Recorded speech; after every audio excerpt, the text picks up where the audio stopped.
آپ سب لوگوں کا جو اس صبح کے ٹائم پہ ہم لوگوں کی وجہ سے اس وقت کھڑے ہیں، پچھلے کوئی آدھے گھنٹے سے کھڑے ہو کے رسپیکٹ میں ہماری اور اس کام کے پرپس کے لیے جو کہ حکیم صاحب نے اتنی ڈیٹیل میں بتا دی ہے آپ لوگوں کو کہ اس کے بعد میرا کچھ بھی کہنا جو ہے وہ بے معنی ہو جائے گا.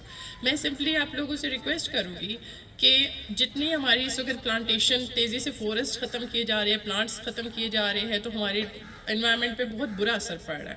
جو سیزنس کی ویریشن ہے وہ بہت ایکسپیکٹڈ ہو گئی ہے، انپریڈکٹیبل ہو گئی ہے. تو پلانٹس لگانے سے نہ صرف ہمارا ماحول خوشگوار ہوگا، ہمارے کلائمیٹ چینج کو کنٹرول کیا جائے گا، بلکہ آپ لوگوں کی طرف سے ایک بڑا اچھا کنٹریبیوشن بھی ہوگا اس سوسائٹی کے لیے، ہمارے پاک وطن کے لیے، جو ہم شاید انڈیویجول لیول پہ نہ کر سکیں لیکن ہم سارے مل کر ہی کر سکیں. تو آپ پلانٹس لگائیں اور لوگوں کو بھی ترغیب دیں کہ پلانٹیشن ڈرائیو اسٹارٹ کریں. Thank you.